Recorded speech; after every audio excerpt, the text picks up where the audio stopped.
Now, let me just tell you the truth. I have never seen anybody who became wealthy or rich by virtue of them doing a lot of things at the same time. Let me repeat what I've just said. I have never seen anybody who becomes rich or wealthy by them doing a lot of things at the same time.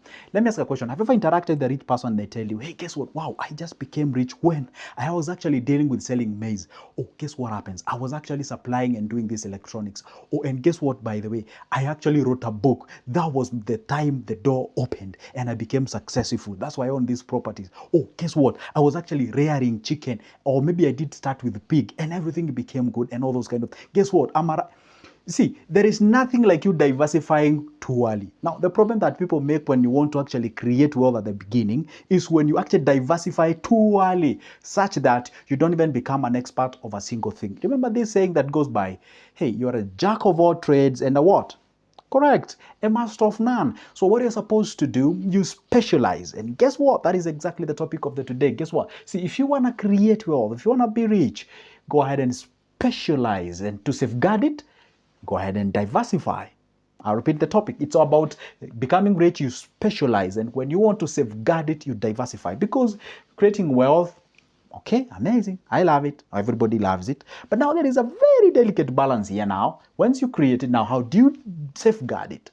That is it. Remember there was a video that I made and I told you how rich hide their money. Go check that video. How do they hide their money? There is something that they know that most of the people do not know. And if you were to listen carefully, observe all the difference, you're gonna see there is something that they do. All right? Guess what? If you're watching me for the first time, the guy before the camera right now is called Good Joseph, talks about investment and money and anything related to exactly that. And by the way, here what we do, we subscribe and we like the video. By the way, it's bad manners to watch someone's video without subscribing as well as liking. And if you're a returning subscriber, you keep on watching my video without liking. Come on, do the thing. Like the video, right? Let's get the business. Now, see, when you want to be creative or when you want to be rich, guess what happens now? Specialize. Specialize is to do what? For example, what are you doing right now? What are you doing right now? Okay, fine. Probably you're doing nothing as far as the creation of wealth is concerned. Pick one thing. Pick one thing. Guess what happens? They say if you were to pick one thing from today, in the next 6 months, you continuously read about it. Research, read. You're going to be an expert over that thing. And guess what happens? Now, you're going to do something at the end of the day. For example, when I was starting my YouTube channel, I used to contact people who are actually successful on YouTube. They knew everything about that specific thing. For example, do you remember your chemistry teacher? Okay, fine. Maybe you hated the guy. Do you remember your maths teacher? Oh man, I know. Fine. The issue is this. That guy has been teaching that thing like all the years. That guy can even teach that thing without even looking at the textbook and what have you. Because he or she has specialized in that specific thing. So the same case applies when it comes to wealth. Yeah, I know people come here and talk about many things about investment. We talk about MMF, we talk about T-bills, T-bonds, businesses, this business, that businesses, what have you, farming, all those kind of things, AI. See, you cannot be able to get into all those things. And if you want to know you're making a wrong decision, listen to what the majority are saying and doing. If you hear that the majority, this is where they are heading, please don't follow the majority. Pick that special thing that you can actually become an expert about it. For example, there is a very great lady who makes things to do with bonds only. She talks about bonds. Someone else talks about, let's say, what do you call it? This online kind of a thing, getting the skills, acquisition of skills. So they specialize that. They can tell you like a 10 or 15 website where you can learn a skill. They can you specialize. If you're a lawyer, you specialize on that. The moment you start creating money out of that, the moment you can monetize your services, then at a particular point is when you take that money, now you start to safeguard it, when now you diversify to invest in that cash. You create wealth using one specific thing. For example, let's take an example of those people who do Olympics. For example, who is most popular Olympic? Let's say Cristiano Ronaldo or Messi or maybe Floyd Mayweather, those guys who do the fighting and what have you. Now, see, when you create or when you make wealth or make money, let's say maybe you're fighting or maybe you're playing the football or soccer or what have you, when you get the money, guess what? You diversify. You get into the real estate, you get into the treasury bills, you get into the bonds, you get to the MMF, you get into, maybe you can talk of businesses, restaurants, the hospitality, the accommodation, and all those kind of things. But you only create wealth by using that specific thing. If you are maybe Lewis Hamilton, who does the F1 formula and what have you, you create wealth, you move to the different thing. But there's no way you can be a soccer player, you can be a football player, there's no way you can also be a marathoner, you are doing the sprints, that the 100. I mean, you cannot do all those things. And you tell me, hey, I'm trying to scoop this one here, another one here, another one here for that, so that in the future I can be able to do 1, 2, 3. That is not how we go about it. Come on, we don't do that. Guess what we do? We specialize on one specific thing, and then now, when you realize now you have mastered that specific thing, you realize now you almost can make money even without you being present. Guess now what we do? Now you start to think about, hey, what if something happens to this business of mine? For example, I'll use a very simple example. Do you remember when the COVID came? And by the way, I had a friend of mine who started a club and a restaurant, combination of the two. And then the COVID came. He had to close. And by the way, guess what? The most painful part is that he had taken a loan. Okay, fine. I think maybe the banks, they did talk with the bank for them to delay when they're supposed to repay back the loan. But you can just imagine such kind of a situation. Let's say you breathe. Let's say your lifeline is on the hospitality industry, and all of a sudden another corona or COVID-19 comes up. What do you think we'll do? You're supposed to, hey, guess what? Yeah, this thing is really working good. I'm in a transport business. I'm in logistics business. It is doing okay. I'm making money. Wow. Guess what? What if something happens in this engagement? Now you start thinking about the storage, the safeguard. Now you say, well, let me get my foot into the real estate. I don't want to diversify a lot, or rather, I don't want to get into the things that has a lot of moving parts, but let me just go ahead and pick this real estate. You get into the real estate. You start doing the real estate. Now you're trying to safeguard your property, diversifying. You know what they say? You have at least 7 areas where you've invested your money. By the way, scientifically and biblically, this thing is actually captured there. Okay?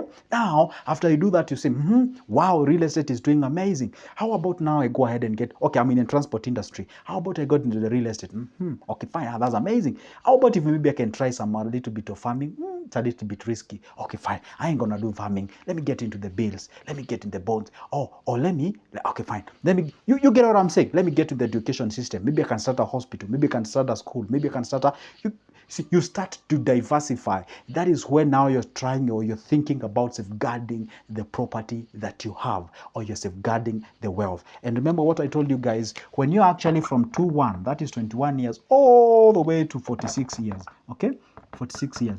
At this particular level, or this level of life, you're supposed to focus on what we call growing money, okay?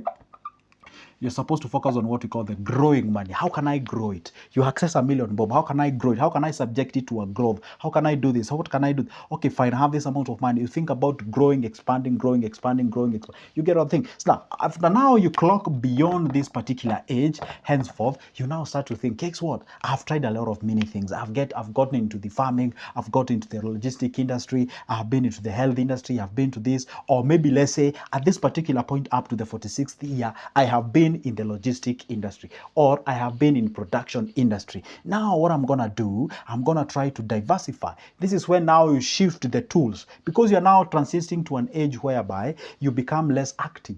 And when you transition to an age whereby you become less active, it simply means that you need to have a way that now you're no longer working for the money, but the money works for you. I repeat, now, see, you're transitioning from the active age to the passive age, whereby you're required to use more of what you had invested more than what you're doing. Now, how do you transition with what you have? Now you diversify. Yeah, I know most of the people above this age, they largely don't focus on investment. They largely focus on safeguarding the property to make sure at least the properties or the wealth, that what they have created, you can be able to transist it to the next generation and something of sort. All right? So that is what kicks in, especially at this particular age. But at all the time, let me tell you one secret. The secret of money, what you're supposed to do, is not even investment. The very primary thing that you do with money immediately after getting it, it is not even investment. It is safeguarding it. It is taking care of it. It's retaining the ownership of that money. For God's sake, if today I credit you with $1 million, you are the owner of that $1 million.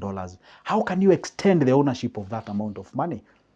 All right. Now, when you solve that equation, when you solve that menace, how can I safeguard it? A, B, C, D. Fine, you have answered that. Now, at the back of your head, you already know. By virtue of me having this money lying idle in my account, it is not the best option because I need to grow it.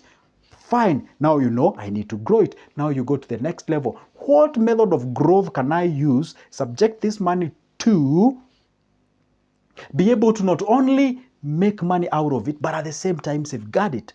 Because just because you shift now from safeguarding the money to investment does not rule out the previous one. You're supposed to maintain it, do what we call the capital preservation. You move to the next level, you move to the next level. As you grow, you retain, you grow, you retain, you grow. And by the way, guess what? The moment you start to get some cash, you tend to become a little bit patient. You actually look at things from the point of long term, because anything that you get yourself into and it's short term, it has a lot of risks.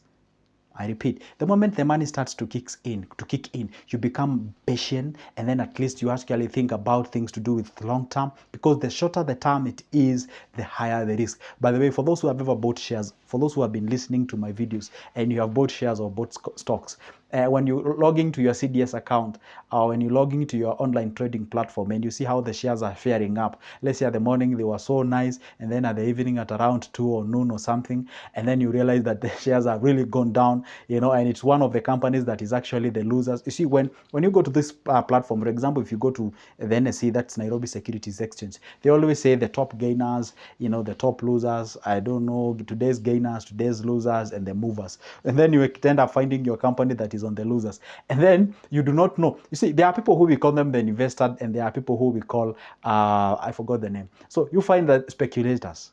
You see, there are investors and there are speculators. When you find, hey, this company is not performing good, hey, I think I should sell this share, you panic, you sell the shares. And then at the evening when the market is closing, you realize, oh, it has closed on green. Wow. I think I should have not sold this. See, you're not an investor, you are a speculator. And that's why I always tell people, the moment you get into the investment, learn to view it from a long point of view. All right? You see, when you zoom in into like hours, into minutes, into seconds, you've got to see a lot of noise, yeah? There is a lot of noise. But the moment you actually zoom out, you view it from perspective of years and something of so. For example, for those who know what is an SP500, it's an index fund, it's an ETF in US. You find like it is, they say like for the last 50 years, the thing has been growing by 10%. But if you were to zoom in for hours, you feel like, this thing is making loss.